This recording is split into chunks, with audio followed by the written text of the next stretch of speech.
Buenas María noches Eugenia. a todos. Hola, Tommy. Pablo. Ahora te veo. Betsy, próxima vez no me dejen sin pasear. Hola, sí, que no me tocó. Ahí está Hola, mejor, mamá. Tommy. Hola. Sí. Hola. ¿A quién saludas? A todos. A usted, a usted. A mí. Rabino está calentando Hola. la charla. Sí. Es un tema pesado. ¿Cómo? Un tema tema pesado. pesado. Es un tema heavy.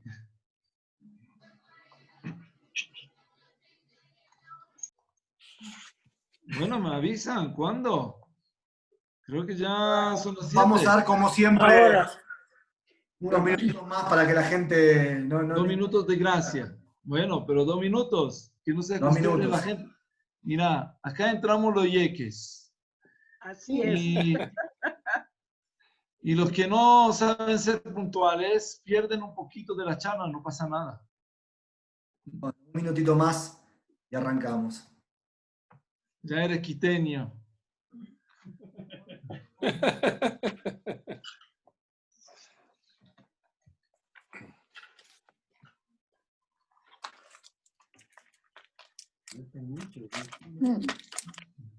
Ya, Sebas, son las 7 y 2 minutos. Bueno, entonces vamos a arrancar. Ya dimos 2 minutos de gracia.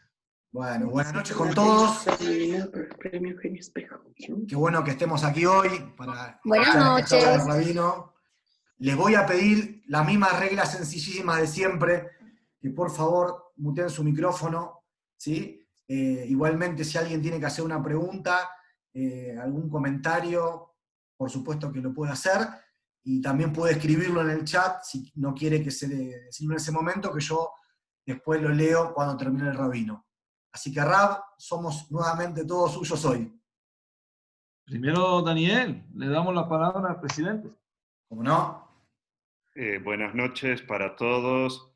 Hablando recién, Nir, de Yeques, qué mejor tema de hoy, viajar en el tiempo, ubicarnos en la segunda mitad del siglo XVIII y vamos a conocer de la vida de Moisés Mendelssohn, una de las personas más influyentes en el mundo judío de los últimos más de 200 años. No hay duda que gran porcentaje de los judíos hoy día en el planeta tienen la influencia de la Escalá, el iluminismo, en el que Moisés Mendelssohn fue quien lo lideró desde la filosofía y desde el pensamiento. Así que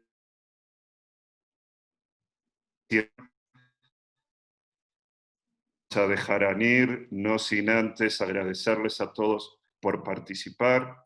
Por favor, síganse cuidando mucho y en conjunto también seguir unidos. Gracias a todos.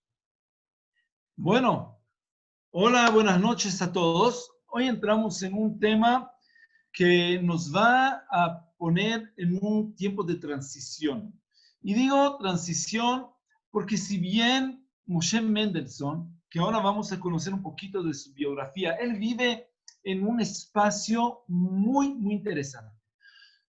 Porque hay 3 fuerzas muy fuertes que están trabajando independientemente al judaísmo. O sea, nada que ver. El mundo, y vamos a ver que el mundo presiona, forja y forma al judaísmo. No es que solamente los judíos influyen al mundo, como a veces uno, de su punto de vista, quiere pensar.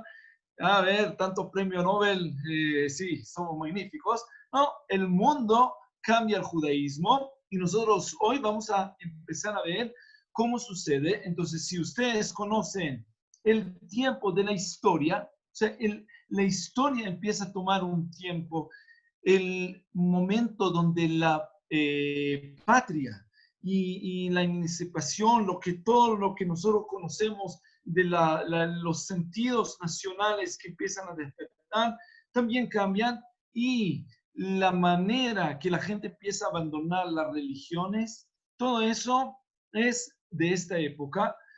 Obviamente no hay un punto que nosotros podemos apuntar y decir, ahí empieza y termina. Pero Moshe Mendelssohn entra en una época sumamente interesante que nosotros hoy vamos a conocer, y él va a llevar al judío moderno a la transición.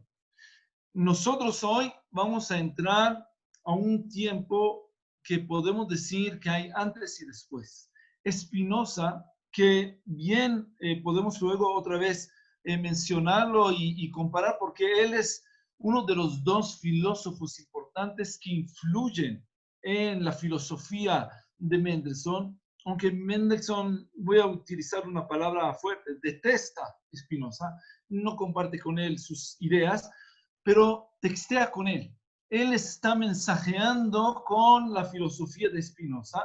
Hay otro filósofo que él aprecia muchísimo, que es John Locke, que también habla de las mismas ideas que nosotros vamos a conocer hoy. No voy a hablar de esos dos filósofos, por lo menos no en este momento, porque queremos conocer a la filosofía de Moisés Mendelssohn, pero si bien no lo voy a hablar ahora, si me van a preguntar, con mucho gusto podemos entrar y tener un panorama un poquito más amplio de esa filosofía tan interesante. Cierro paréntesis y abro otro paréntesis. Muchos van a considerar Moisés Mendelssohn como el padre de la reforma, los reformistas. Quiero decirles desde un principio, para ya generar un antagonismo y que la gente empiece a discutir conmigo en sus cabezas y tengan ahí unas preguntas, para nada.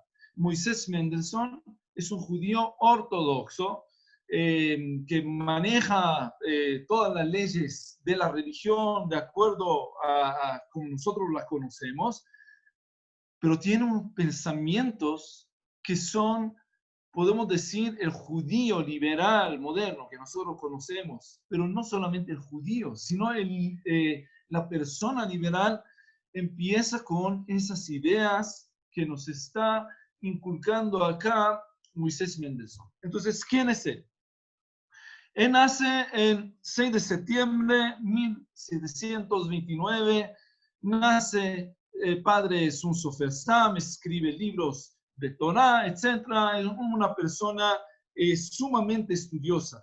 Mendelssohn es un genio. Estudia y es muy destacado. Todos entienden que Moisés Mendelssohn es diferente. En este momento, Moisés Mendelssohn sigue a su rabino David Frenkel, como es normal en la época, lo sigue a rabino a Berlín, porque el rabino David Frenkel tiene la oportunidad de abrir ahí una yeshiva. Y ahí en Berlín, un lugar donde sí podemos hablar de personas iluminadas, nosotros no vamos a hablar de iluminados o esa época, sino, como bien dijo Daniel, de la Escalá.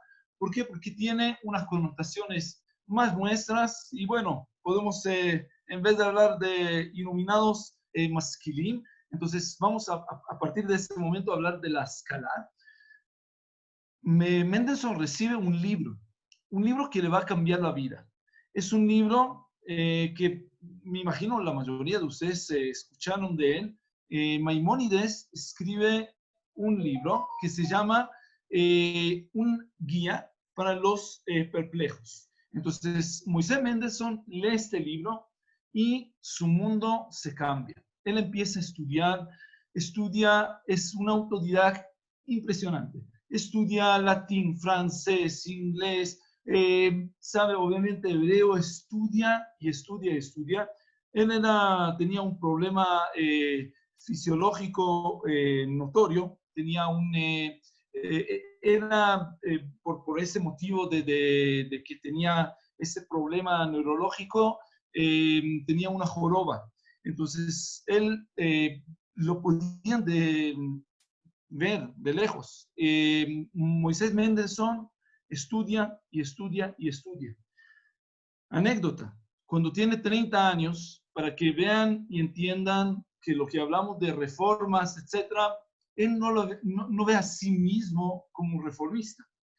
Él ve a sí mismo como un judío bien hecho y derecho.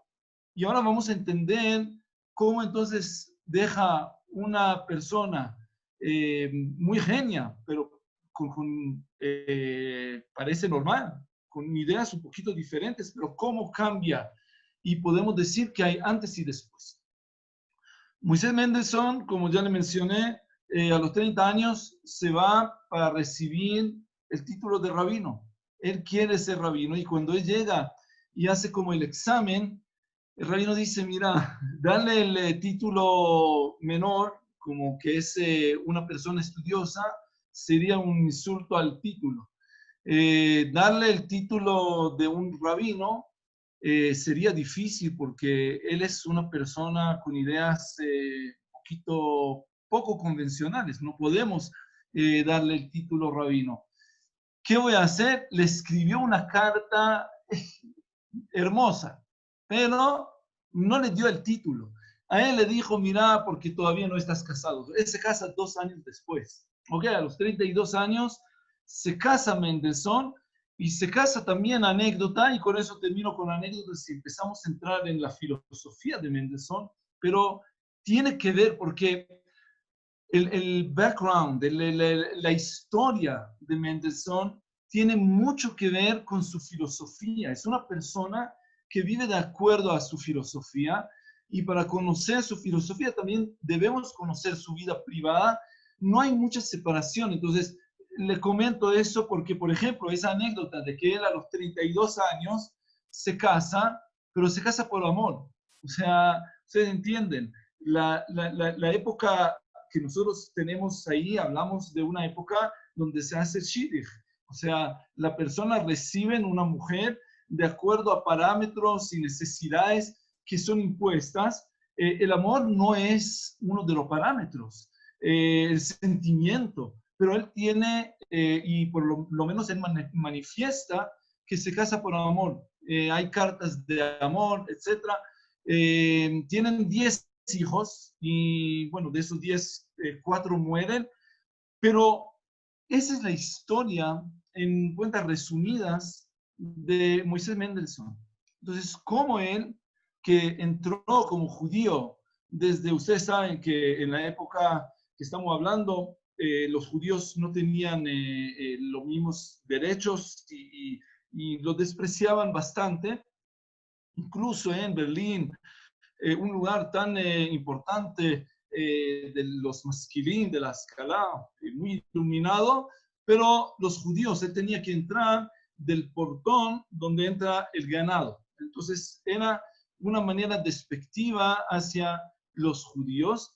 Él no se le olvida esa entrada a Berlín, y en algún momento también hay anécdotas que hablan de que esa plata está de vuelta porque le da vergüenza, ¿no? Pero de todos modos, la historia nuestra empieza con Moisés Mendelssohn, que está en Berlín, que empieza a conocer otras maneras de vivir. Entonces, si ustedes ven a Moisés Mendelssohn, llegan de alguna manera con una máquina de tiempo, ustedes van a conocer a un judío, tiene joroba, pero está vestido como la última moda de la época, tiene su peluca, o sea, parece en un lado como todos los demás, un judío normal, común y corriente, y en el otro lado, dentro de la casa, es un judío observante.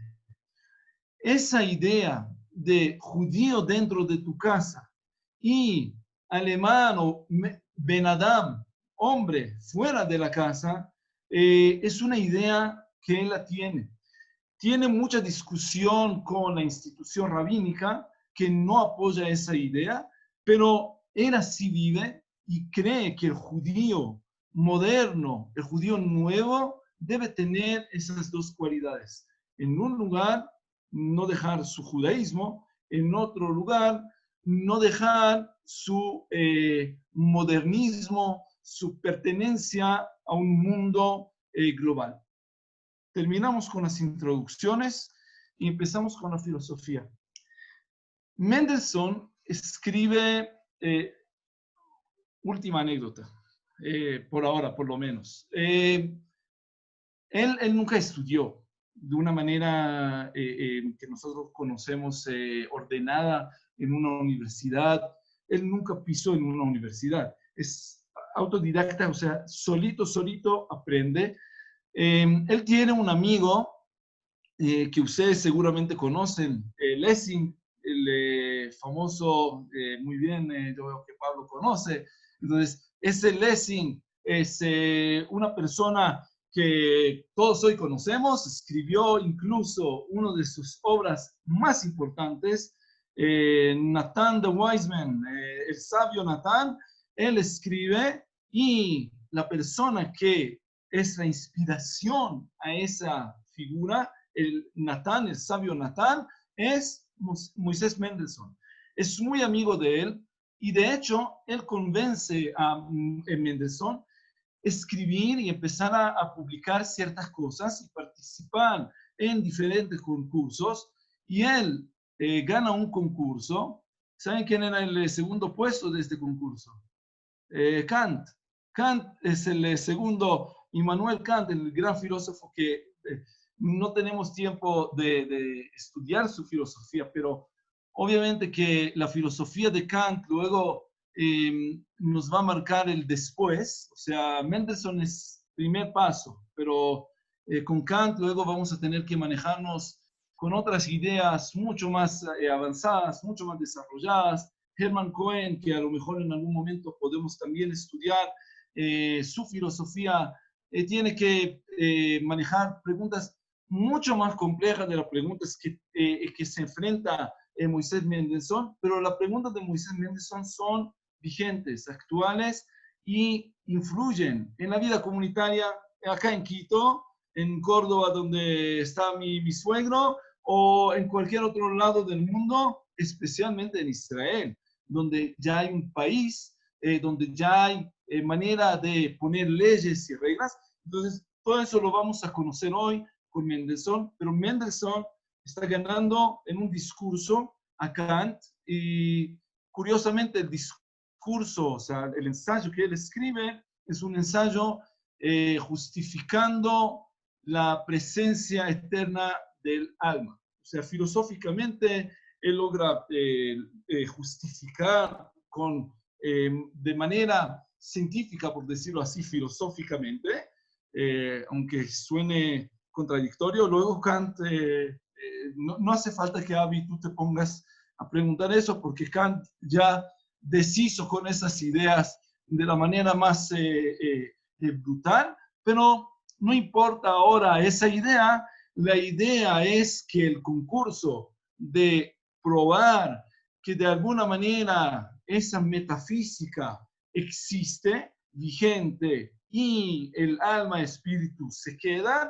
es el ensayo ganador en este año. Entonces, muchas anécdotas, y todos nos van a llevar a entender que hay acá una persona que es una persona compleja. ¿Por qué? Porque si Spinoza no era parte de nadie, Spinoza era aparte. O sea, no era ni de la sociedad judía, ni de los cristianos, nadie. Mendelssohn era de todos. Él vive en una presión impresionante. ¿Y cuál es la presión? En un lado, él tiene amigos que son amigos iluminados de la escala, como igual que él, pero le dice uno de ellos, un suizo, le dice, a ver, tú tienes que convertirte cristiano para poder de verdad ser moderno. O sea, si tú quieres ser liberal como tú estás diciendo que eres, debes volverte cristiano. Y Mendelssohn, bueno, a él le generó mucha angustia ese pensamiento, y obviamente que ese pensamiento no le agradó para nada. ¿Cómo me vas a decir que para ser liberal debo ser cristiano? Entonces ya tiene ahí un gusanito que le está picando, pero ustedes creen que ahí se acaba, ¿no?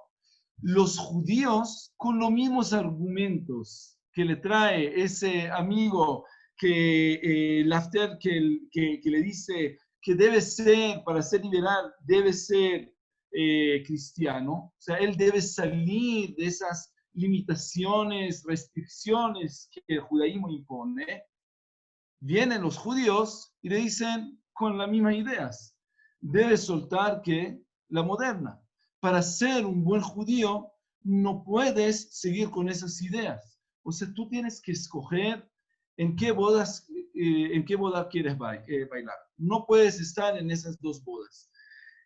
Y esas inquietudes son las inquietudes que van a acompañar a Moisés Mendelssohn. Le dije que no le voy a contar otras anécdotas, pero si no le voy a contar otras anécdotas, ¿qué es lo que estamos haciendo en todo este tiempo?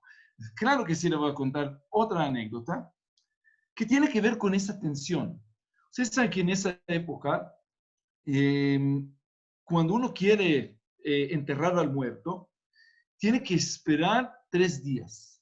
¿Y por qué tienen que esperar 3 días? Porque ya sucedió más de una vez que enterraron vivos. O sea, personas que por motivos X se desmayaron, entraron en coma o lo que sea, y no están muertos, y cuando ya están ahí adentro, dentro del cofre, se despiertan.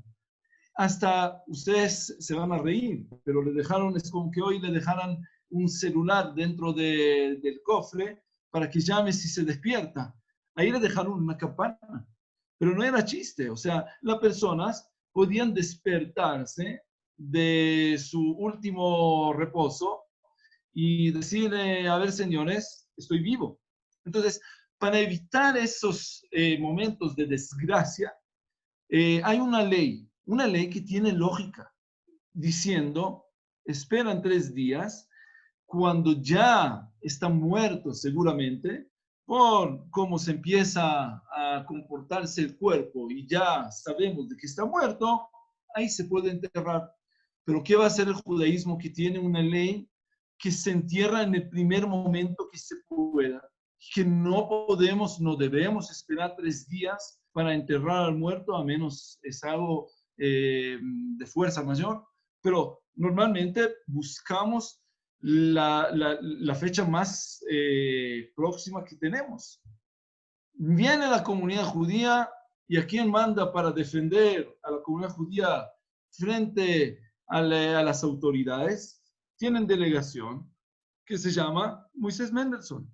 Él tiene que defender a la comunidad judía, y él, de hecho, está defendiendo a la comunidad judía, diciendo, miren señores, la comunidad lo va a enterrar cuando seguramente, o sea, va a asegurar de que no está vivo la persona, pero se tienen que dejar esos rituales. Eso es afuera. Y ahora él llega adentro y llega a la comunidad y le dicen, a ver, señores, no se olviden, es un estudioso. Él conoce las tradiciones y tiene una discusión alágica con las autoridades alágicas. Él no usa parámetros diferentes a los de ellos. Y con las mismas herramientas, le dice, a ver, señores, estamos hablando de una costumbre que no tiene tanta fuerza, y acá hay una exigencia con bastante lógica, y no se pongan necios. O sea, ¿por qué no hacerlo de esta manera? O sea, ¿por qué una costumbre nos va a poner en una situación tan incómoda? Y vienen los rabinos, y le cuento todo eso porque en un segundo vamos a entrar a la filosofía y van a ver que la filosofía obviamente está inspirada de la vida. Viene el rabino y le dice, a ver, Moisés, estás muy cerca de ser Espinosa. O sea, te vamos a hacer un jerem. Ya no puedo decir excomulgar. Cuando digo jerem, ustedes me van a decir que es excomulgar, ¿ok? Porque el jerem en hebreo quiere decir que entiendan, el jerem es el castigo mayor del judaísmo. No hay más, no hay peor. Matarte es menor que ponerte en un jerem. ¿Por qué? Porque ya no tienes pertenencia, ya no perteneces a ningún lado, ya no te saludan, ya no puedes rezar, no puedes formar parte de la comunidad, no eres nadie. Es un castigo bastante grave. Y le dice el rabino, a ver, Espinosa, estás a punto de entrar en esa categoría y no digas lo que estás diciendo. O sea, esas tradiciones son tradiciones bien importantes, tan importantes para sacarte de la congregación si vas a seguir de esta manera. ¿Ok? Eso que nosotros tenemos ahora con el libro más importante, que podemos decir que sí es el primer libro de un filósofo judío, o sea, no que es de ascendencia judía, sino que su judaísmo tiene importancia dentro de la filosofía. Spinoza también tiene mucha influencia, Maimónides, todo lo que ustedes quieran, pero la filosofía acá de Mendelssohn es una filosofía que tiene raíces dentro de lo que es el judaísmo. No vamos a hablar otra vez de Spinoza, luego si quieren podemos abrir, obviamente que siempre tocamos brevemente en cada uno, parecemos una mariposita o una abeja, picamos cada flor un poquito, disfrutando de una manera muy superficial, a veces demasiado superficial, pero eso nos da un puntito.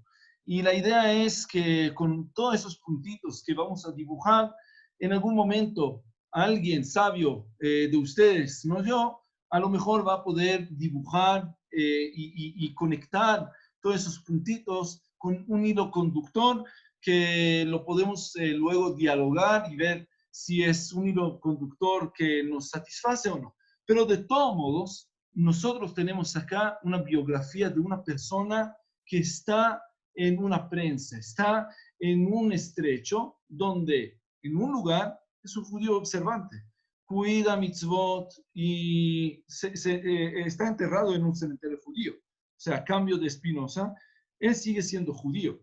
Pero en otro lado, tiene mucha presión de la sociedad donde él vive, y la sociedad es una sociedad cristiana. Ahora él escribe esa obra filosófica, que es una obra que podemos decir que sí, es una obra judía, tiene que ver con su judaísmo, y él empieza, y la obra se llama Yerushalayim, para que ustedes la busquen. Me imagino que todos los que escucharon algo de Mendelssohn escucharon algo de esta obra tan importante, y él trata de describir el judío moderno, el judío o la persona que debe ser la persona como él, una persona que puede bailar en esas dos bodas y que uno no quita de la otra. Entonces, Yerushalayim tiene varias ideas que están tratando de contestar ciertas preguntas muy interesantes que nosotros hoy vamos a tratar de manejar. Y él empieza con una contestación a lo que dice el cristianismo. Y lo que dicen los cristianos, que la tolerancia no puede ser parte del judaísmo, que el judaísmo no es una religión tolerante. Y ese primer argumento que nosotros vamos a conocer es acerca de esa pregunta. Y dice Mendelssohn, todo lo contrario, no entendiste bien. El judaísmo, justamente por el hecho de que es particular, o sea, el cristianismo es universal. El judaísmo es particular, es para los judíos, para muy pocos. Pero como eso lo convierte en muy tolerante. ¿Por qué? Porque el cristianismo no puede tolerar una persona que no es como él. Quiere convertir a todos para que sean cristianos para que crean en lo que tienen que creer. Y nosotros no. Nosotros podemos vivir con otras ideas. Entonces, la idea que él tiene es una idea que trabaja como un poquito al revés. Él te dice que el cristianismo tiene problema. ¿Por qué? Porque trabaja con dogmas. Y cuando alguien trabaja con dogmas, es muy difícil o es imposible estar en contra. Ahora, el judaísmo no trabaja con dogmas. El judaísmo tiene otras prácticas que ahora vamos a conocer, pero no tiene dogmas religiosas. Entonces, de alguna manera, todo lo que es las mitzvot o las ideas judías son ideas que pueden llegar a través de la cabeza del ratio. O sea, si eres una persona racional, puedes llegar a esas verdades de alguna manera racional. Otra vez, estoy abriendo paréntesis, la palabra verdad que lo pone Avi de puntas, es una palabra que todavía está permitida en este tiempo. ¿Por qué? Porque hay verdades. Más tarde vamos a conocer a Kant, y los que ya conocen a Kant, les cuesta hablar de esas verdades. Obviamente que ya van a pasar a otra fase donde tenemos otra manera de comunicarnos y no podemos utilizar cierta palabra porque son contradictorias a la esencia de la misma palabra. Pero no Mendelssohn. Mendelssohn, aunque es contemporáneo, viven en la misma época, pero no conoce, o sea, es antes de Kant, por decirlo así, porque él no conoce todavía la filosofía de Kant. Entonces, ese es el primer paso. Pero hay un paso más interesante y más importante todavía. El hecho de que el cristianismo es universal lo convierte en una religión que no es tolerante. ¿Por qué? Porque el cristiano, o sea, el cristianismo, tiene un monopolio sobre la redención de las almas. Tiene monopolio. Si no eres cristiano, no puedes, ya no entras en la categoría de las personas que pueden rescatarse del infierno, etcétera, etcétera. Tu alma no se va a redimir. Y él dice que hay acá una injusticia. O sea, billones de personas que nunca escucharon de Cristo, solamente por su ignorancia, no van a tener el derecho de su alma. A ver, ¿y qué pasa con las personas que sí escucharon de cristianismo y no comparten la idea? Entonces, ¿qué? Solamente porque no me convencí, porque yo no creo en lo que tú crees, entonces estoy condenado, mi alma está condenada al sufrimiento eterno, a un purgatorio eterno. Es una injusticia.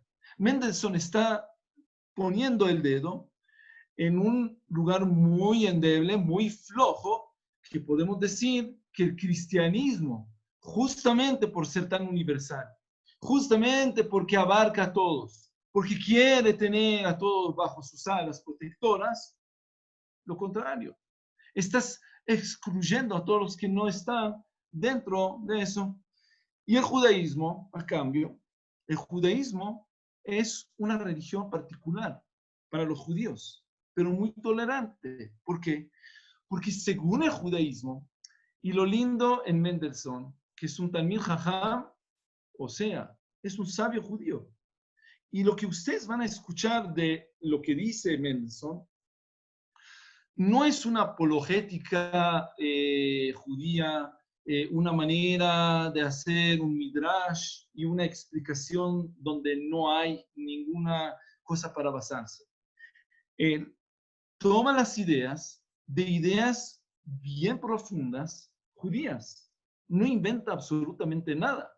Él sí se conecta con las fuentes muy antiguas y saca de ahí, extrae, si podemos decirlo así, extrae la esencia de esas fuentes y él dice, si esa es la idea, forzosamente debemos entender ciertas cosas.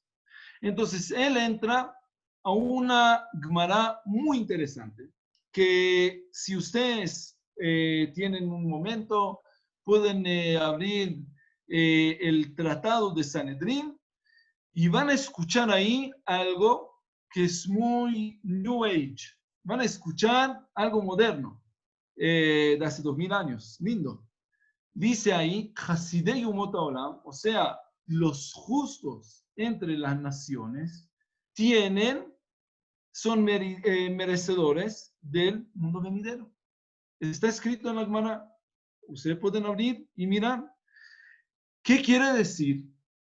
Viene Mendelssohn y dice, hay acá un concepto que habla de otros caminos.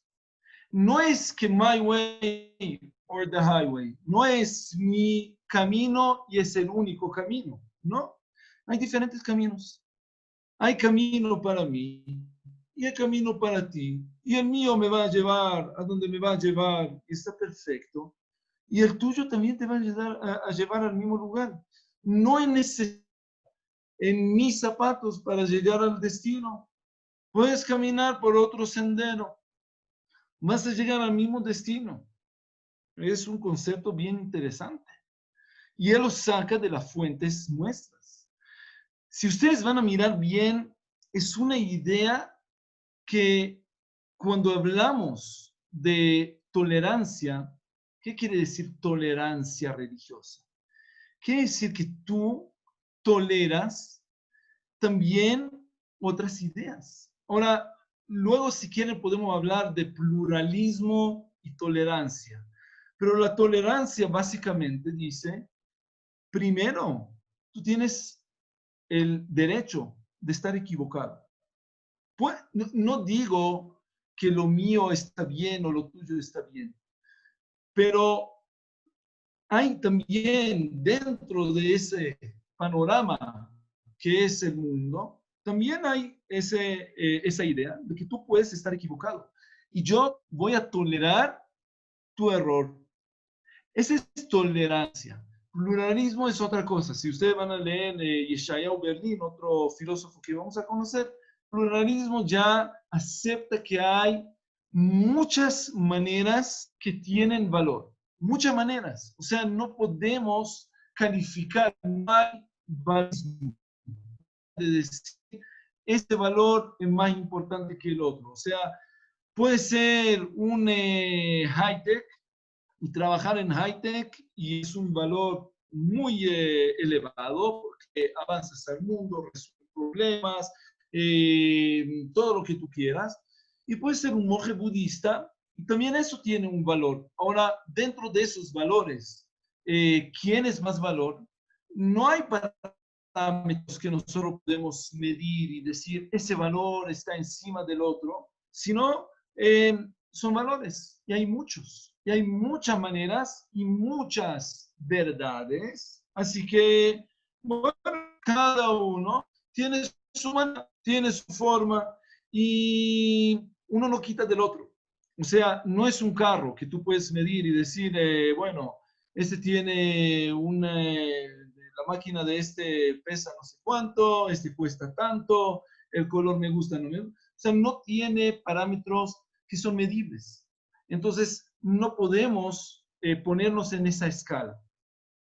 Entonces, solamente así, entendiendo un poquito la diferencia abismal entre el pluralismo y la tolerancia religiosa que nosotros estamos buscando, que son dos conceptos totalmente diferentes que a veces la gente está mezclando entre esos dos conceptos y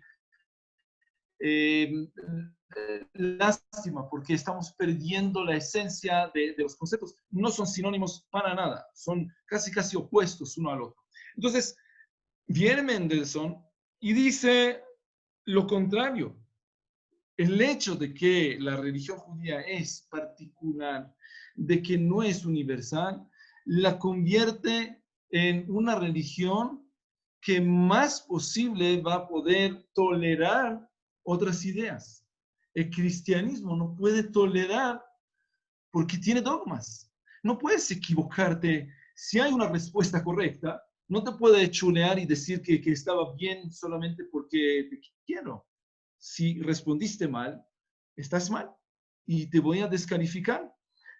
Y esa es la primera idea, pero desde ahí tienen que agarrar la silla bien, porque apenas empezamos a agarrar el guión y bueno, en algún momento vamos a frenarnos, porque si no, me van a culpar por llevar a la gente a volar en tiempo de coronas. Entonces, empieza así Mendelssohn.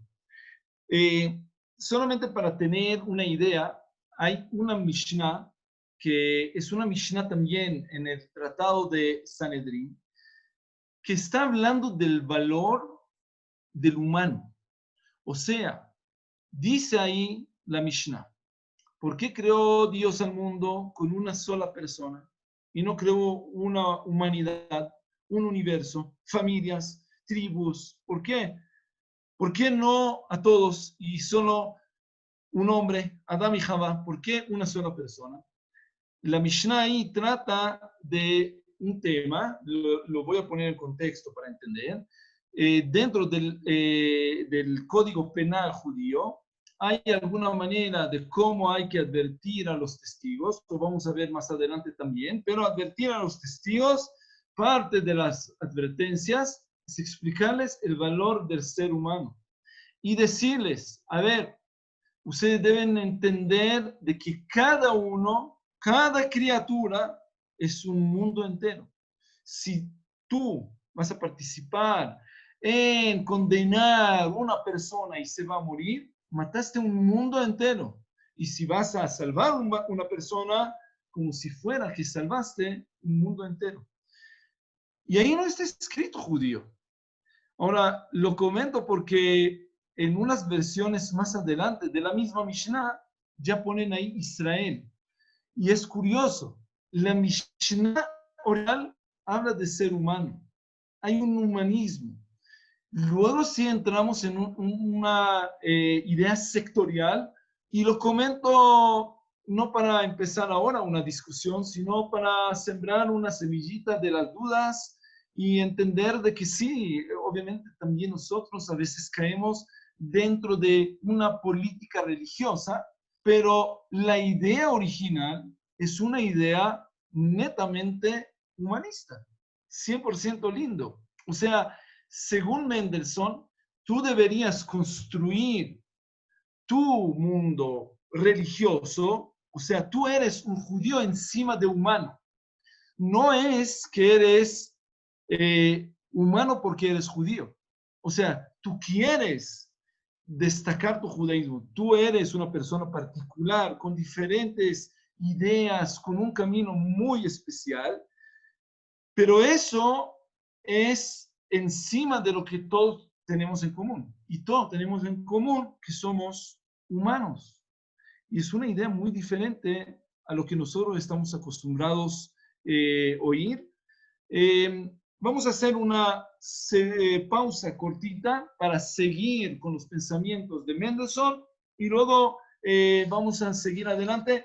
Le voy a decir que esa manera de pensar, o sea, ese cuestionamiento de Mendelssohn en la época postmoderna, o sea, la época nuestra, está recibiendo una manera que lo interpreta, pero al revés. Dice, no, todo eso de la moderna es algo que es colosal, abarca a todo el mundo. O sea, si no soy moderno y abierto y liberal como tú ya no me puedes recibir. Toda la idea de que los gringos pueden ir a Vietnam a luchar en contra de personas ahí para imponer sus valores y sus ideas, eso es también en contra de la misma idea de la moderna, pero no estamos ahí, señores. Estamos hablando más de 200 años antes. Así que no me vengan ahora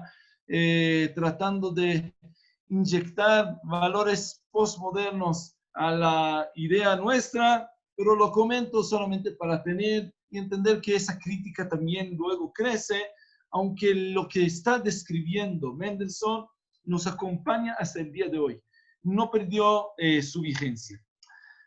Pero Mendelssohn tiene que, ahora, luego que nos explica la idea de que el judío no pertenece a una religión universal, sino particular, que eso es la raíz de lo que cada uno puede entender como tolerancia de pensamiento, de libertad de religiones, pero hay un problema, porque el judaísmo no es así. Hay un problema. Mendelssohn tiene que resolver ese problema de qué hacemos dentro de la casa. O sea, nosotros escuchamos, nos convencimos, todos estamos contigo, señor Mendelssohn, pero en la práctica hay mitzvot, y dentro de esas mitzvot también hay manera de imponer y hay códigos penales, etc. Y cómo nosotros nos relacionamos adentro, entre los judíos. Y esa es una pregunta que tiene mucha importancia. Él está respondiendo a Spinoza en esa historia, pero de todos modos, la respuesta que él nos está dando es una respuesta muy interesante que tiene vigencia en lo que es la comunidad judía de Ecuador, o más el mundo judío en Israel. ¿Tiene derecho o tiene por qué obligar a Israel o tener leyes religiosas? O sea, ¿qué pasa? Si en algún momento hay mayoría de gente religiosa en Israel. Ahora, demográficamente, como vamos por ahora, señores, vamos bien, vamos a esa dirección. ¿Qué pasa? Según Mendelssohn, hay acá un problema. ¿Cuál es el mundo utópico entonces, según la idea de Mendelssohn, si es que hay un mundo de todos religiosos? ¿O qué hace la Keilah, la comunidad, si puede poner reglas religiosas, sí o no? Dice así Mendelssohn, la halajá es un ejercicio intelectual, por decirlo así. No es para la no es algo real, de la vida real, para vivir con eso. Es algo que está ahí, es un mundo utópico. Y con filosofías y con ideas no compras en el mercado. Tú tienes que bajar al mercado con plata, ¿no? No con ideas. Y de la misma manera, un mundo, un país, se maneja con leyes, no con utopías, no con filosofías. Entonces, según lo que Mendelssohn nos está diciendo, hay dos... ¡Uy! Ya estoy tarde, perdón, ya pongo el acelerador. Mendelssohn nos está diciendo que, señor, para. De la misma manera, no sé si ustedes conocen, hay una historia aterradora dentro de la Torá que habla de un hijo rebelde. El hijo rebelde es un hijo que no escucha, no hace caso a los padres, pero de un nivel muy alto. Y dice la Torá que llevan los padres al hijo a los ancianos de la ciudad y ahí lo lapidan y lo están matando de esta manera, al niño. O sea, los sabios leen esa historia y dicen, no es una historia, no es un caso real, no es algo que puede suceder. Y empiezan a traer ahí todos los peros que hay para que suceda algo así. Lo tienen que llevar el padre y la madre. Tienen que hablar con la misma voz. O sea, que tengan la misma voz. Tienen que ser los dos sanos. Tienen que vivir los dos. Tienen que ser de cierta edad. O sea, tantas limitaciones que ya no es práctico. O sea, es un caso teórico. Y pregunta la Gemara, así que, ¿para qué escribe la Torá esa historia? ¿Para qué me interesa? Si no es práctico. Y dice, bueno, la Torá no es un libro práctico. No es libro para sentar, quiere práctico, compra un libro de cocina y ponte a trabajar. Eso es práctico, ahí pones ingredientes. La Torá no es. La Torá es para estudiar y tener el mérito del estudio. Así dice la Gemara acerca de esa historia. Mendelssohn lo dice acerca de todo. Dice, a ver, las halajot, las leyes que hay ahí, son leyes que no son leyes para que tú ahora tomes el libro y empieces a aplicar las mitzvot y las halajot y los códigos penales y civiles que están en el libro de la Torá, así como están en un país moderno. No es la idea. Y tanto es así. Y otra vez, él no lo está diciendo de su cabecita. Él todo lo que está diciendo es un Talmid Jajam, es un sabio. Él saca todo de ideas que ya son preexistentes.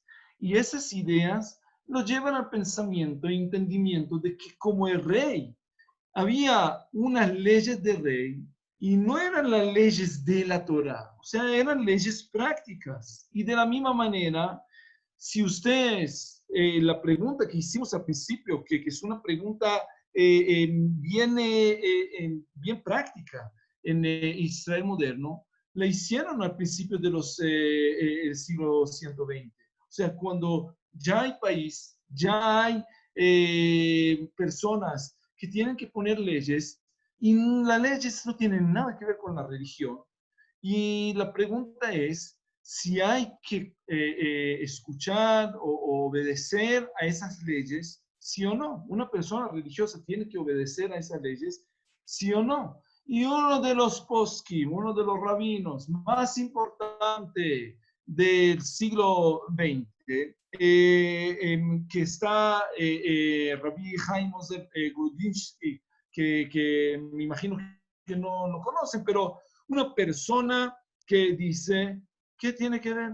Hay práctica y hay la idea filosófica, hay la manera de la mitzvot.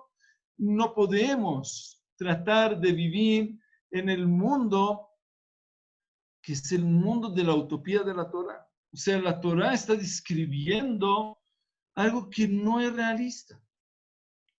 Bueno, terminamos y lamentablemente ni siquiera llegamos a la mitad, pero para dejar tiempo a hacer preguntas, inquietudes, dudas, más que preguntas, seguramente tienen algunos comentarios.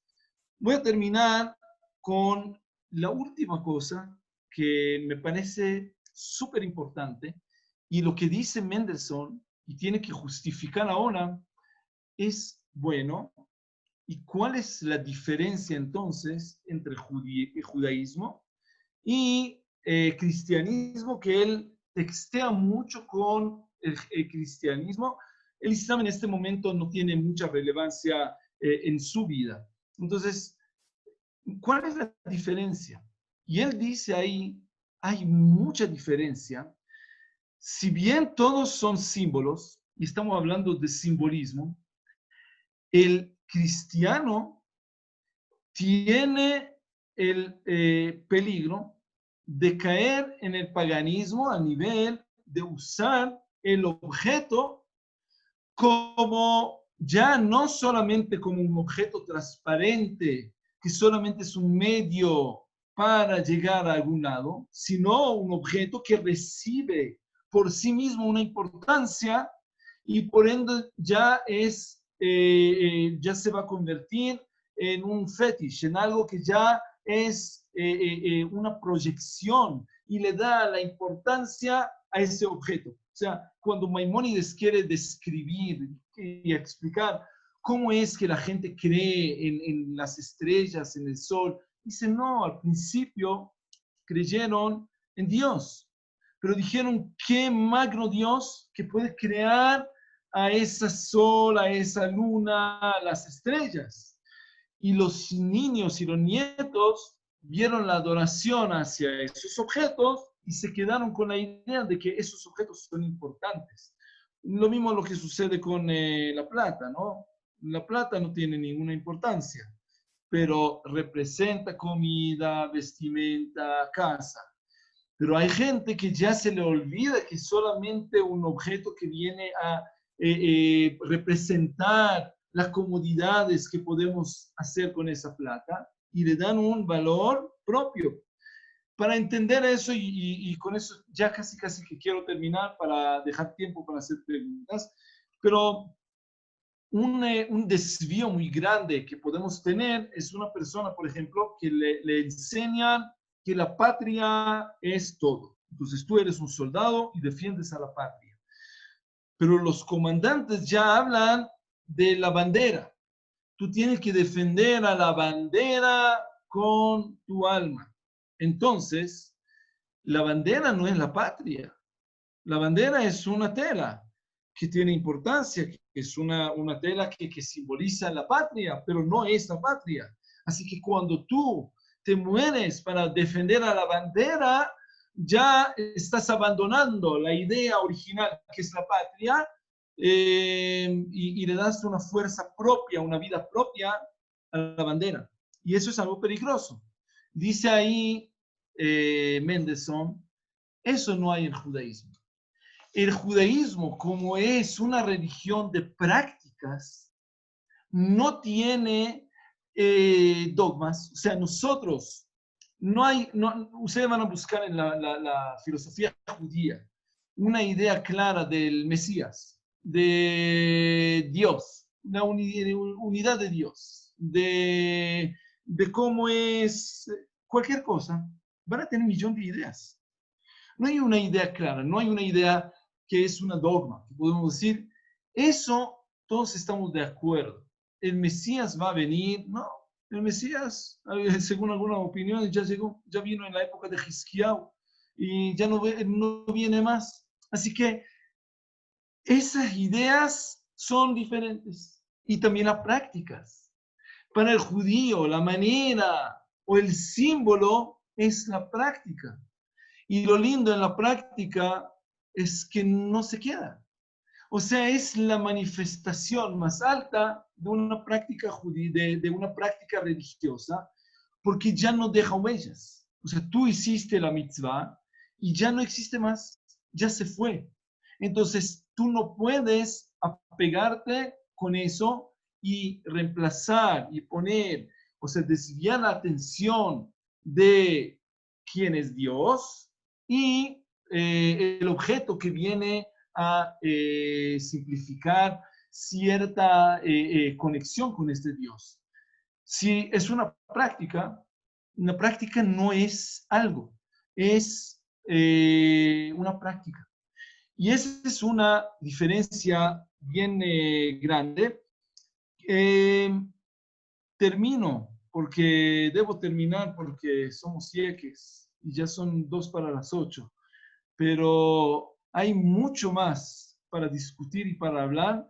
Y si quieren más tarde, si hay preguntas, a lo mejor podemos conocer un poquito a la filosofía de John Locke y de Spinoza y tratar de entenderla en comparación de Mendelssohn, pero muchos filósofos y seguramente hay preguntas. Así que dejo de hablar y paso el micrófono a Sebastián para que nos ayude. Como no, Rab, mientras la gente va pensando sus preguntas, tengo 2 preguntas de Evelyn Falk. Al ser particular, ¿el judío se excluye de todas las demás religiones, según Mendelssohn? Y la otra, ¿las mitzvot no son dogmas? Oh, muy bien. Bueno, 2 preguntas que atacan al corazón de las ideas que estamos hablando. Voy a empezar con la segunda. Las mitzvot no son dogmas para nada. Las mitzvot son parte de lo que nosotros podemos discutir. Hay idea que ustedes van a poder leer en la filosofía judía antigua y está diciendo que en el mundo venidero, o sea, Leatid Lavo, cuando llegue el Mesías, se van a cancelar todas las mitzvot. Ya no habrá más mitzvot. Así que no hay una dogma de qué es la mitzvah. Te voy a dar solamente para... a mí sí me gusta responder la pregunta que me preguntan. Entonces, te voy a decir de una vez cómo es, ¿no? Ustedes saben que en hebreo, ¿cómo se llama el cerdo? Obviamente, Hazir. ¿Por qué Hazir? dicen los sabios, Hazir, porque es Joser, porque va a retornar. En hebreo las palabras tienen, se puede jugar mucho con raíces. Entonces, la palabra Joser es retornar y la palabra Hazir es cerdo. ¿Por qué el cerdo retorna? Porque en el mundo venidero, cuando llegue el Mesías, cuando el Hazir, el cerdo, se va a retornar y va a ser kosher. Sí vamos a poder comer eso. O sea, la mitzvot para nada son dogma. ¿Cuál fue la primera pregunta? Perdón, que ya se me fue el hilo de tanto... Sí, al ser particular, el judío se excluye de todas las demás religiones, según Mendelssohn. Claro, se excluye, pero lo que es la base es la base de todos. O sea, todos somos humanos y tenemos prácticas diferentes. Que eso es algo válido. Mendelssohn nunca deja su judaísmo, con toda la presión. Te voy a decir, voy a cerrar eso con paréntesis que debemos conocer de los niños y nietos de Mendelssohn. Ustedes conocen al compositor tan famoso que es su nieto, pero todos se convirtieron en cristianos. O sea, la fuerza que tenía el mundo en Berlín, menos uno, todos se convirtieron en cristianos.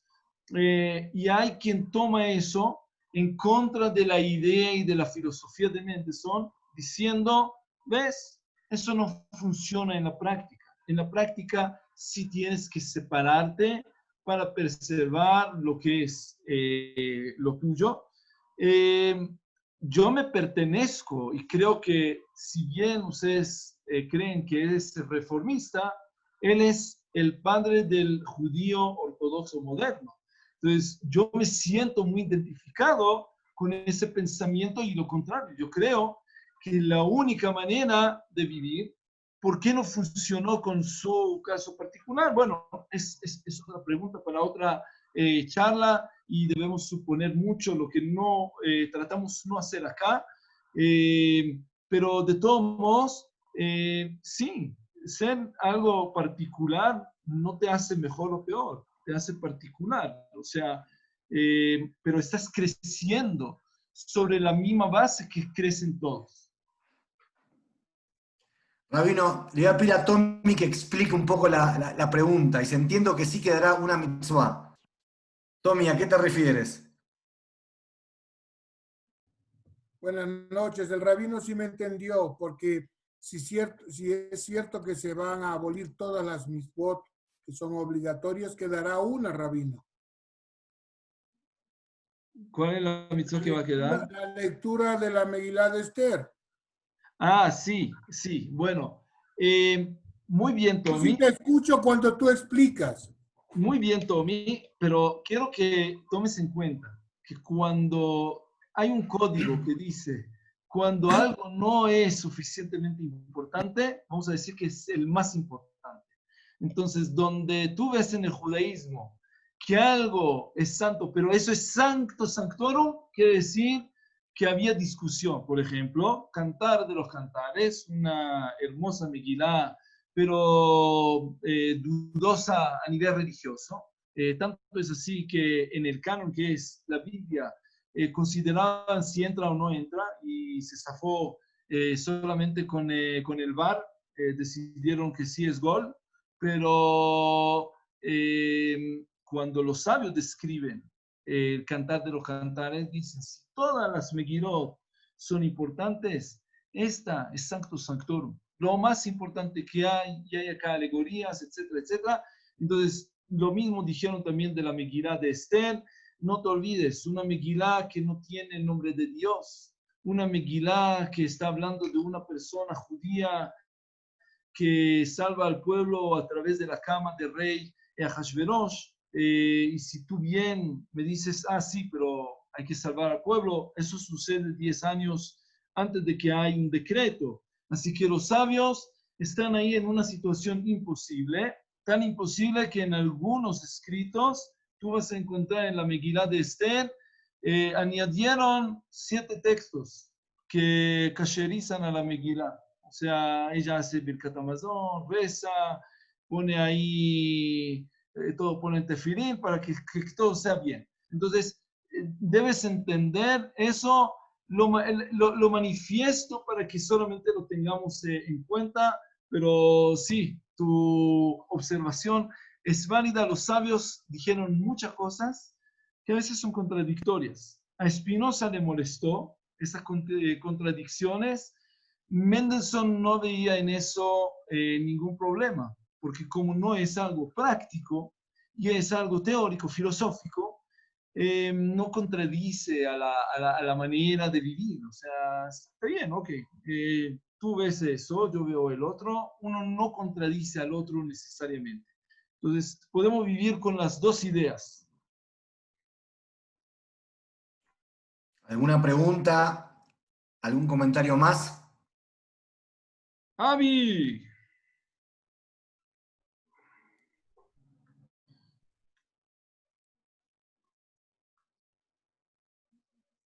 Hasta que prendes el micrófono. Yo no quería decir Avi antes, porque luego me dices si veo signos de pregunta en tu cara y que siempre te hago preguntar. Pero te dije, yo necesito el feedback, necesito que desafíen, que si alguien no está de acuerdo, qué bien, estamos ahí. Retroalimentación. Bueno, yo creo que la pregunta de Evelyn es interesante. De paso, esta exposición que hiciste sobre Mendelssohn resultó totalmente interesante y pedagógica, y creo que nos enriquece tanto en las cuestiones históricas como en las cuestiones intelectuales que involucran toda esta charla. Así que, para empezar, empiezo felicitándote por eso. ¿Sabes qué? Trataste tantos temas y me gustaría un poco centrar. Por ejemplo, nadie puede ser, primero un par de comentarios, nadie puede ser totalmente tolerante. O sea, nosotros no vamos a tolerar gente que pretende esquilmarnos la libertad, por ejemplo. Si es que alguien se pone a disparar sin ton ni son, tampoco lo vamos a tolerar, ni vamos a tolerar que nos insulten, por poner una cosa suave. Entonces, yo creo que es absolutamente necesario no ser tolerantes. Lo que pasa es que tenemos que regirnos bajo ciertos parámetros todos para poder convivir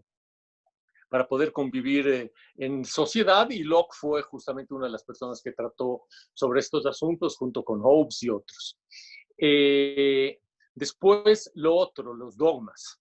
En el cristianismo se habla de dogmas de fe. Lo único que quiere decir dogma no es una gran palabra, ni mucho menos, pero lo único que quiere decir es que son mandamientos, pongámoslo así, o leyes, no sé si son leyes, pero son mandamientos que uno los tiene que asumir sin una prueba lógica detrás de eso. Ahora, ¿cómo las mitzvot no son lo mismo? Bueno, cada cual sabrá cómo lo explica, pero para mí las mitzvot están en la misma categoría, pero puede haber opiniones. Lo que sí te puedo decir es que tú, para el rabinato ortodoxo de Israel, que es el que ejerce el poder no solamente en muchas partes en el sectores religiosos, sino en los políticos también, tú eres un hereje. Pero eso no está mal. Ahora, a lo que yo quería referirme es a lo siguiente. Toda esta charla, y Mendelssohn viene muy al caso en esto, toda esta charla, ¿hacia dónde debe llevarnos? Y por lo menos a mí me lleva a reflexionar sobre cuál es la meta o el objetivo del judaísmo. Parece una pregunta un poco difícil de contestar, pero es muy sencilla. Yo creo que el judaísmo tiene como una meta, como única meta tal vez, más allá de lo que muchos proclaman, que es una relación especial con Dios, más allá de eso, tiene una meta que es simplemente sobrevivir en la historia. O sea, seguir aquí en la tierra como judíos mientras exista la raza humana sobre la tierra. Esa es para mí la meta. ¿Y eso a qué nos lleva? nos lleva, por ejemplo, en nuestro caso en Quito, a las comunidades. Y nosotros en eso, lo que nos, perdona que me retrotraiga un poco, Mendelssohn lo que trató es de justamente adaptar ese concepto de una continuidad a la vida en su momento, a la vida en general, porque nosotros no podemos estar siempre segregados a guetos, no tener una relación normal con otras personas o con la sociedad en general, etcétera, como ha sido hasta hace muy poco, por atribuible a la sociedad en general en muchas instancias, pero también a nosotros que nos hemos segregado. Entonces yo lo que creo es que nosotros debemos pensar en todo esto de Mendelssohn y lo demás, debemos pensar en nuestra continuidad como comunidad y ya centrándonos en lo nuestro. Y entre los puntos, por ejemplo, en los que deberíamos pensar en nuestra continuidad está el hecho de que nosotros aquí, por ejemplo, no podemos hacer conversiones, que a mí me parece que es absolutamente contradictorio con cualquier concepto de continuidad que tú quieras tener en el judaísmo. Nosotros aquí en el Ecuador es casi imposible adherirnos al kashrut o lo que quiera que sea, y bueno, tal como Mendelssohn trató de adaptar, nosotros también en alguna forma debemos tratar de adaptar, y especialmente ahora que tú dices que las mitzvot no son obligatorias, no son obligatorias una vez que venga el Mesías, pero por el momento sí son obligatorias. Entonces, bueno, solamente quería dejar sentada esa idea mía de la continuidad en el tiempo de las comunidades y del judaísmo en general. Gracias. Bueno, primero, me encanta. Segundo, hasta el Internet y el universo, apenas abriste la boca, dijiste conversiones, se cortó la comunicación. Así que hay temas que hasta el Dios cibernético no permite hablar.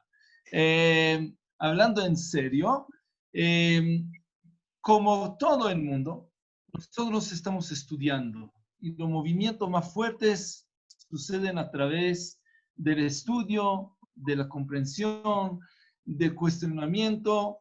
Y eso que estamos haciendo. Hoy por hoy no tenemos ninguna meta clara, pero me encantaría tener una resonancia práctica en algún momento, sería magnífico. Voy a mencionar solamente un punto interesante. Lo que estás hablando es 100% cierto, no tuvimos tiempo para desarrollar todo, pero, por ejemplo, parte de lo que dice Mendelssohn está refiriendo a lo que dice John Locke. John Locke tiene un ensayo, y el ensayo que él tiene es un ensayo que se llama Sobre la tolerancia. Y ese ensayo es bien interesante porque él dice ahí, y estamos hablando solamente de religiones, no es una tolerancia infinita sobre todo, sino que uno no puede imponer la fe.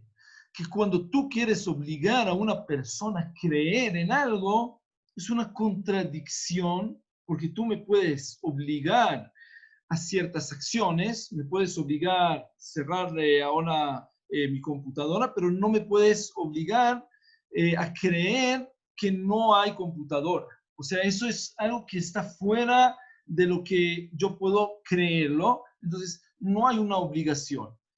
Y la segunda fase de esta misma prueba que él está diciendo es como si hay un acto religioso sin la fe y sin la creencia, es absolutamente inválido, no tiene ninguna relevancia. Así que cuando tú estás tratando de obligar una práctica judía, cristiana, religiosa, estás invalidando la misma práctica al tratar de obligar algo, porque si obligas algo que tiene que ver con la fe, ya lo invalidaste. Eso lo dice John Locke y tiene mucha importancia. No podemos ahora hablar de todo lo que él nos está dejando con esas ideas, pero no está contradiciendo y él nunca está diciendo que tú y que la persona convencida no debe ser y no debe practicar lo que está practicando. O sea, el hecho de que una persona no convencida no debe practicar algo o sea, a nivel religioso no tiene la fuerza que tiene cuando uno cree en la persona, en quien mandó esa práctica, etc.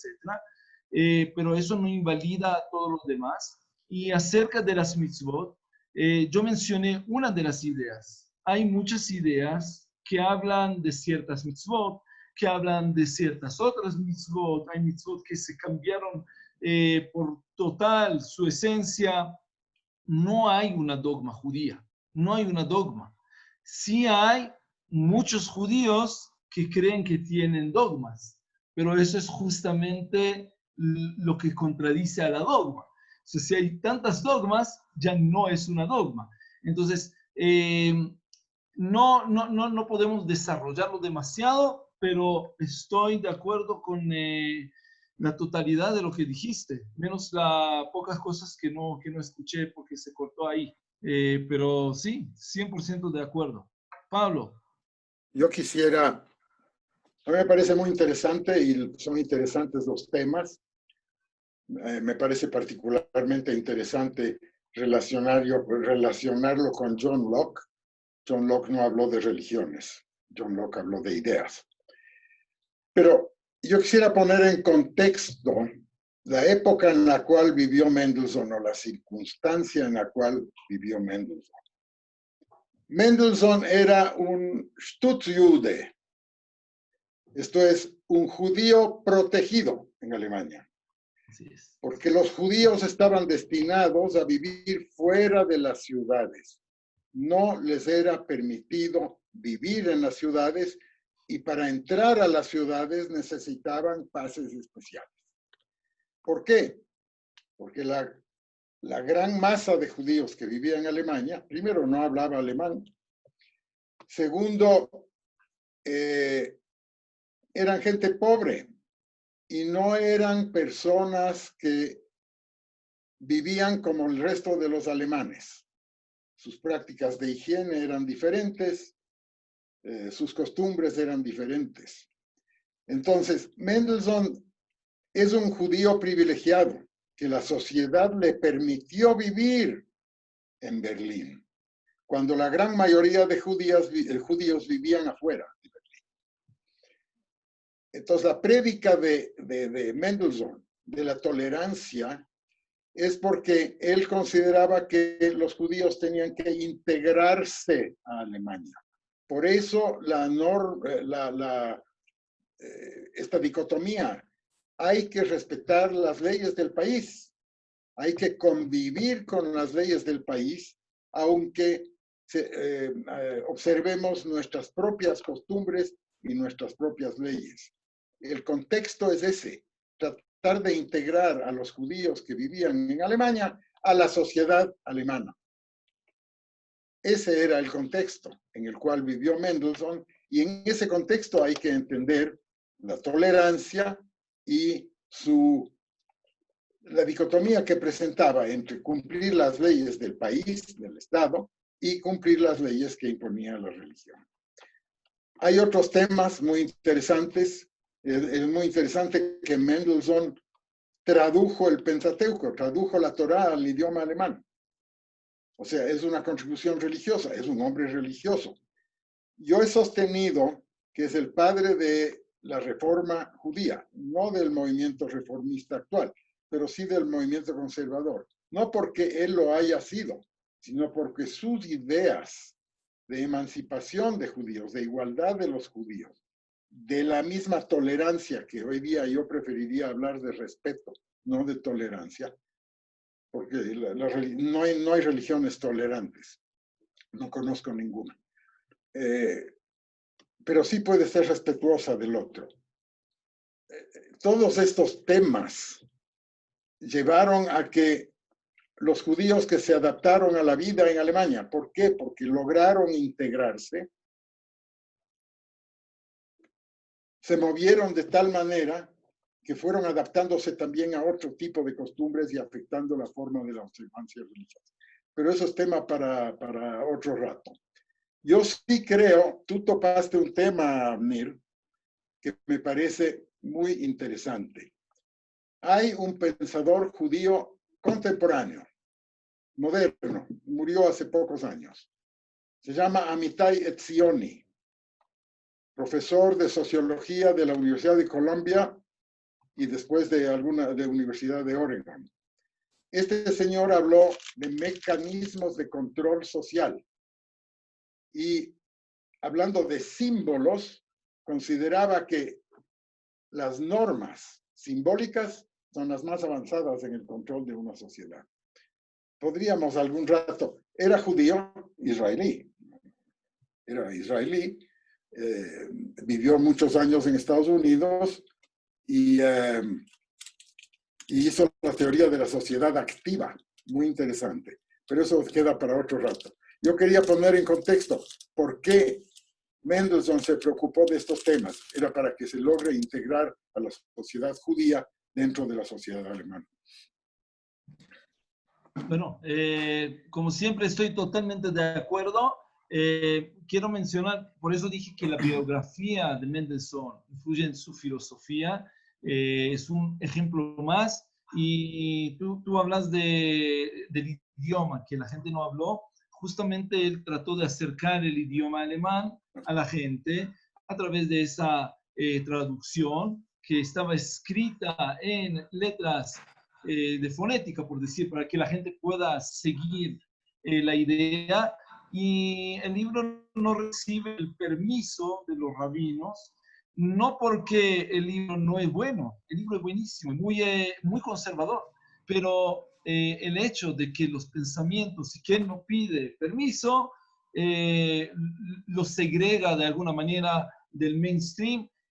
Todo lo que dijiste estoy totalmente de acuerdo. De filósofos vamos a tener muchos. Creo que la próxima semana vamos a tomar el momento para conocer a un judío también bien interesante llamado Marx. Me imagino que ustedes van a disfrutar de ese movimiento. ¿Quién era Marx? ¿Quién era? ¿Ah? ¿Quién era? Marx Spencer. Marks and Spencer. Raúl, perdón, Quería preguntar, sé que estamos con el tiempo ahí justo, pero hay dos preguntas muy interesantes que me gustaría leerte. Esta es de Silvia Lehmann, en cuanto a la libertad y tolerancia de credos.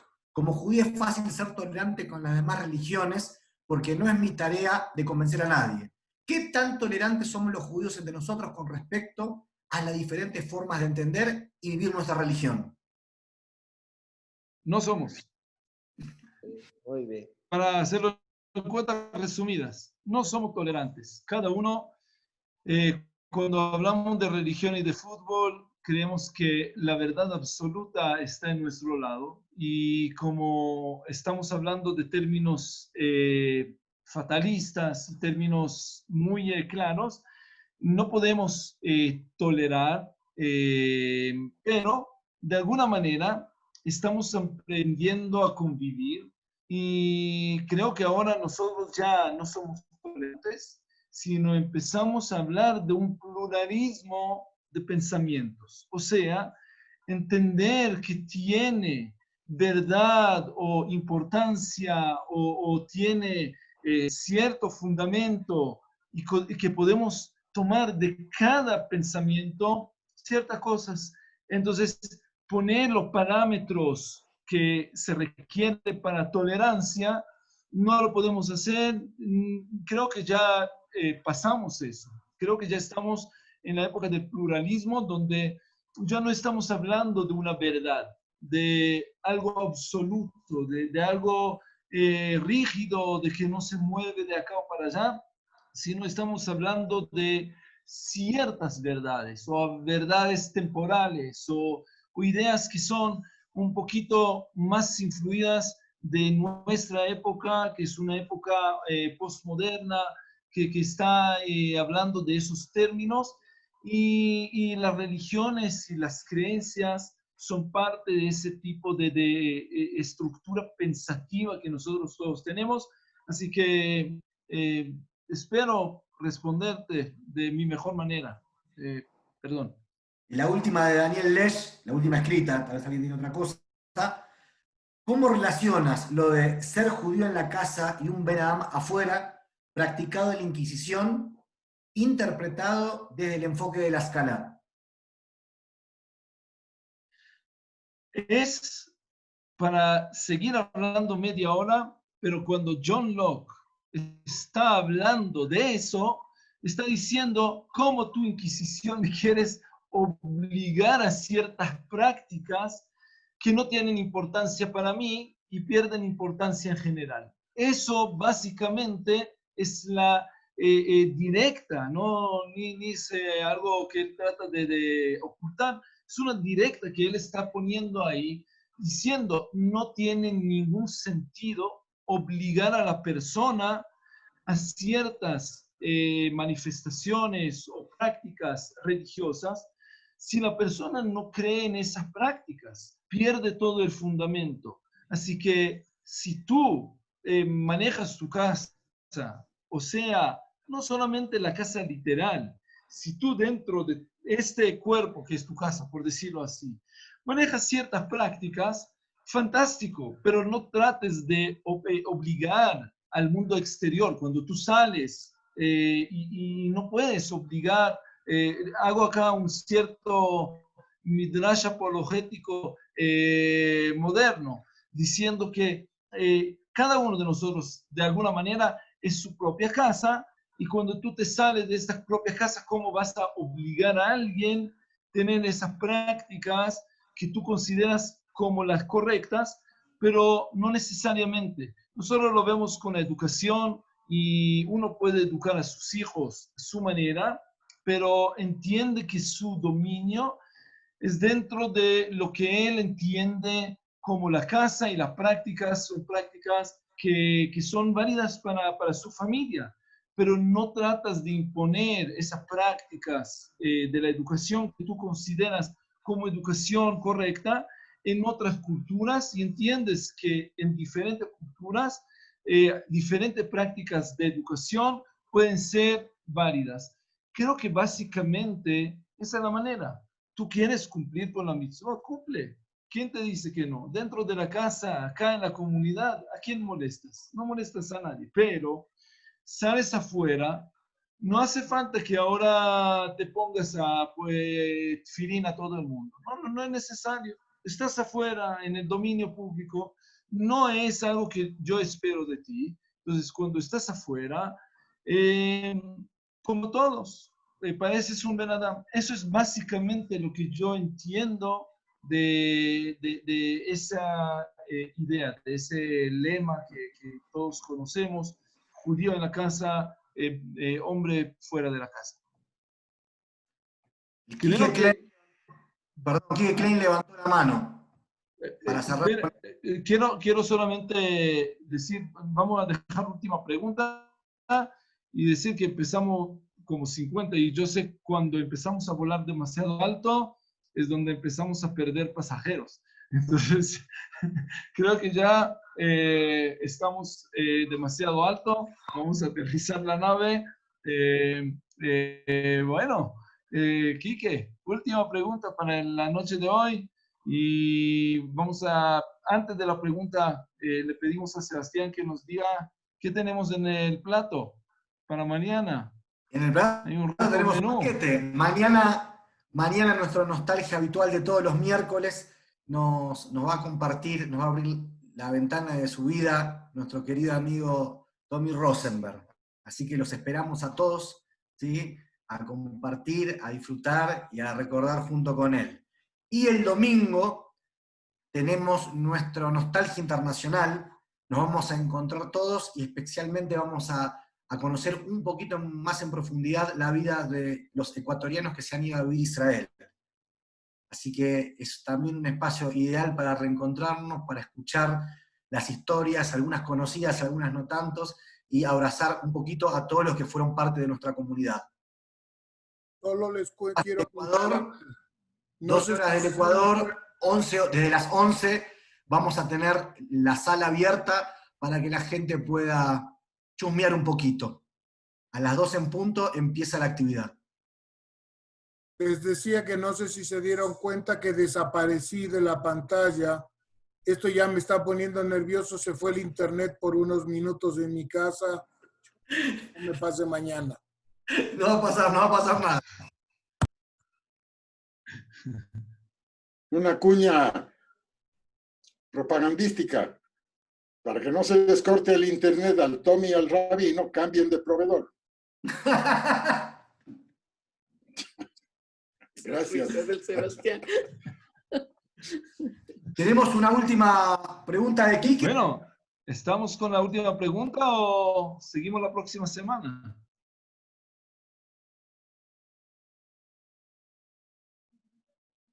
Bueno. Próxima semana entonces. Señores, Sí. agradecido.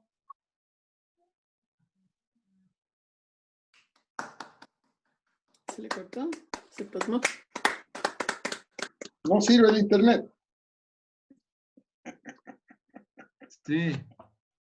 Algo pasó acá por Carcelén, la verdad. A todos creo que se nos fue. Nos vemos. Aprovecho para felicitar públicamente a Susana Deren por esa nominación tan grande al premio Eugenio Espejo. En nombre de Susana, te agradezco muchísimo. Y bueno, los que quieran sumarse a la adhesión, hay que mandar un correo electrónico a los premios Eugenio Espejo, @ cultura. ¿Están agradeciendo? Vanessa, estuvimos hablando para la posibilidad de que se pueda hacer también como comunidad una adhesión. Yo le mandé a Vanessa el correo electrónico. Mándanos el link para nosotros poder adherirnos, por favor. Ya, perfecto, Vane. Ahora les envío Gracias, así. Rabino. Hasta mañana con todos. Los esperamos mañana. Chau, chau. Hasta Mañana. Gracias, Rabino. Gracias. Gracias. Hasta mañana. Chao, chao. Gracias, Chao. programa como siempre. Yo, Rabino, voy al Aucas con la kipá y a las charlas de la comunidad con el gorro del Aucas. Un buen Benadam. Muy bien. Muy bien. Nos vemos hasta mañana, 6:30. Nos vemos todos mañana. Voy a dar por finalizado el salón de chat, así podemos tomar y grabar esta charla y subirla al YouTube comunitario. Un gran saludo para todos. Hubo un problema de internet acá dentro de todo el barrio. Así que eso pasó. Bueno, ya está. Chau, chau.